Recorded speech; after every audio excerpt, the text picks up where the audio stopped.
DC के दरवाजे पर खड़े होकर दरवाजे को बंद करके डीसी से पूछा जाए, डीसी साहब क्या बकवास है ये? ऐसे अधिकारियों को जब तक आप जिले के आला अधिकारियों से नहीं पूछेंगे तो ऐसी घटनाएं साथी होती रहेंगी। जिन भी उन दारूखोर दारूबाज अधिकारियों ने हमारे सरपंच साहब और जान की जोखिम डालने वाले लोगों के साथ बदतमीजी की है, उनको टर्मिनेट किया जाए, कोई छानबीन नहीं होनी चाहिए। आप देख रहे हैं इंडिया न्यूज 16, जहां जाए सच के साथ। हमले को लेकर देख लीजिए, आप कहीं पर भी जाकर देख लीजिए, आप कोई दली दोरी नहीं है। आपके प्रिंसिपल साहब कह गए कि यहाँ का चाहे पक्ष हो विपक्ष हो, चुनाव का इंतजार करते हैं। आपको 5.5, 4 या 5.5 साल आपके भरोसे छोड़ दिया जाता है। अगर शाम को 6 बजने के बाद में अगर किसी भाई के साथ में कोई परेशानी या पीड़ा हो जाए तो वो लोग दिखाई नहीं देते हैं। अपने चेले चप्टों के माध्यम से वो जनता में घुस तो जाते हैं, लेकिन जनता की जहां पीड़ा और परेशानी आती है तो वो कहीं दिखाई देने का काम नहीं करते। ऐसा दुर्भाग्य हमारे महेंद्रगढ़ क्षेत्र का। अभी कुछ देर पहले चर्चा हो रही थी कि भी गौ इस तरीके से हमारे अपहरण किए जाते हैं, यहाँ पर उठा के ले जाते हैं। पिछली बार आपने मानेसर में देखा किस तरीके से मानेसर में लोग इकट्ठा हुए और मेवात के लोगों को सबक सिखाने का कार्य किया। मेवात ही नहीं बल्कि राजस्थान सरकार को भी एहसास कराने का काम किया कि अहिरवाल भी कमजोर नहीं है। इस बात के लिए ताली बजाएं। कई बार कमजोरी का प्रतीक देते हैं लोग। अरे हम तो पानी भी रोहतक और पानीपत और हरिद्वार से ये नहरों का हम पीने लगे हैं, कुओं का नहीं पी रहे। हम भी कमजोर नहीं है। रोहतक वालों की तरह से हमें भी कॉलर पकड़ने आ गई है, हमें भी बोलना आ गया है, हमें भी लड़ना आ गया है। इस बात के लिए ताली बजाएगा। इस बात के कमजोर हैं आप लोग। हम कमजोर आत्माएं नहीं रही अब।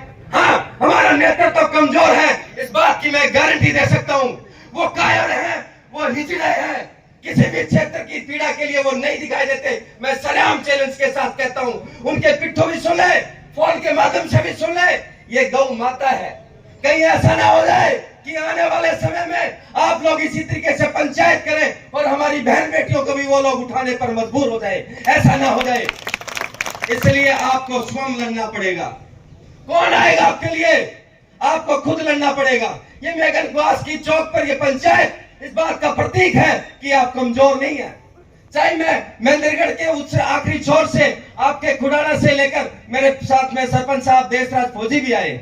हमारी चर्चा चल रही थी कि मेघनवास में आज पंचायत होगी भी कि नहीं। हमें यह भी भरोसा नहीं रहता आजकल। जब देखा कि आपके अंदर जोश है, खरोश है, होश है, आप डंडीडर हैं, इस बात के लिए कोई इस बात की हम गारंटी देते हैं।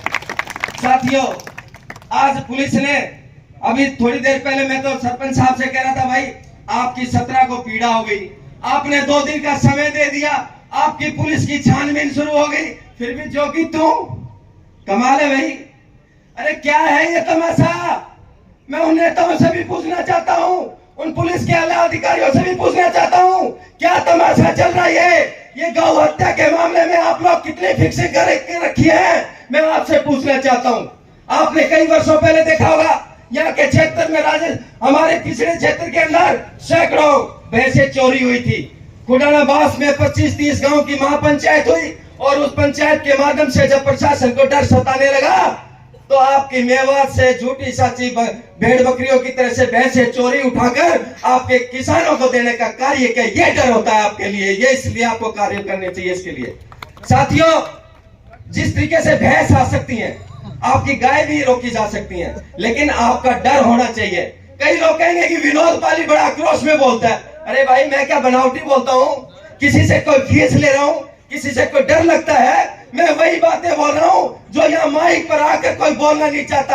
अपने दिल में सारी बातें रखते हैं, आपस में चर्चाएं करते हैं, गली नुक्कड़ मोहल्ले हुक्के पर बातें करते हैं। वही बातें सुनी हुई मैं इस माइक के माध्यम से आप जनता में पंचायत के माध्यम से कह रहा हूँ। कोई बनावटी बात नहीं है ये। आपके अंदर बलवान जैसा फौजी भाई बैठा है, परमेश भाई, कुलदीप भाई बैठा है, जीवन भाई बैठा है, अनेकों दिलावर परवीन जैसा सरपंच देखिए। हमारे कोई कमजोर कायर सरपंच भी नहीं आजकल। पहले मैं मानता था कुछ बुजुर्ग हमारे इन नेताओं के पिट्ठू थे, आज तो सरपंच भी सीधा सीधा कहने लगे, भाई नेता क्या है, हमने तेरे को दिया, तेरे से कुछ नहीं लिया। ऐसे लोग आपके क्षेत्र में, नई जनरेशन, तीसरी पीढ़ी बदल जाती है, नई जनरेशन आ चुकी है। आपको अब डरने घबराने की जरूरत नहीं है। आज डीसी दरबार लगा हुआ है, मंगलवार है साथियों।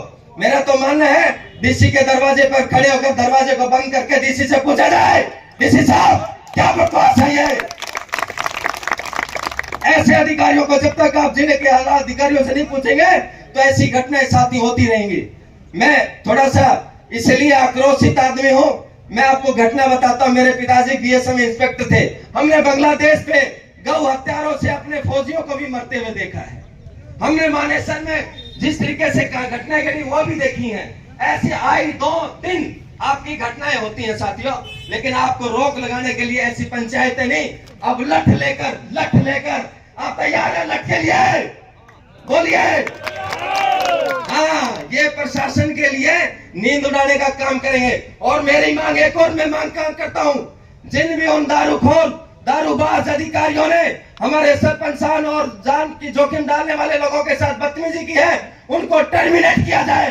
कोई छानबीन नहीं होनी चाहिए, ताकि उनको एहसास हो सके कि सहीवाल क्षेत्र में भी लोग अपना अधिकार और लड़ना जानते हैं। क्योंकि ऐसे अधिकारी, ऐसे पुलिस वाले इस क्षेत्र में कोई जगह नहीं रखते।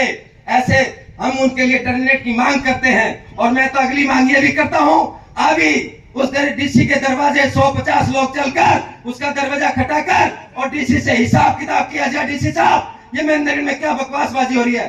साथियों, मैं बहुत कुछ कहना चाहता हूँ, लेकिन मेरी तबीयत खराब है, मेरा गला का इन्फेक्शन है। लेकिन उसके बावजूद जैसे मुझे समाचार मिला, मैं कुछ जिम्मेवारी बलवान भाई जैसे को भी देता हूँ कि आप लोग, मैं एक और तू पीड़ा की बात बता देता हूँ। देखिए यहाँ की पुलिस कैसी है। हम मुख्यालय की मांग करें, हम मेडिकल कॉलेज की मांग करें, हम आईएमटी मांगे, आपके टूटे फूटे रोड मांगे। अगर रोड के किनारे भी बैठ जाए तो हमारे पर 10 जनों मुकदमे दर्ज करती है। यहाँ की महेंद्रगढ़ की पुलिस ऐसी है, हमें इनाम मिलता है साथियों। ऐसी हालात है यहाँ महेंद्रगढ़ के। मैं कोई डरने वाली बात नहीं बता रहा आपको, ऐसे हमारे साथ होता है। मेरे मुकदमे दर्ज हो जाते हैं। आज भी शायद ये कहेंगे कि विनोद पाली घेर घोट के लाए हो, या तो इनका मुकदमा लगवाओ या इन्हें जेल में ठुकवाओ, तो विनोद पाली का ही पहले मुकदमा ठोक दो। तो मेरा मानना है कि सबसे पहला मुकदमा मेरे लिए तैयार है, आपके लिए साथ खड़ा रहूंगा। बहुत बहुत धन्यवाद आपका साथियों। जो भी कमेटी निर्णय लेगी, पंचायत निर्णय लेगी, विनोद पाली आपके साथ था, है और रहेगा। जय हिंद, जय भारत। भारत माता की, भारत माता की, भारत माता की, गौ माता की, 36 बिरादरी की, पंचायत एकता। बहुत बहुत धन्यवाद।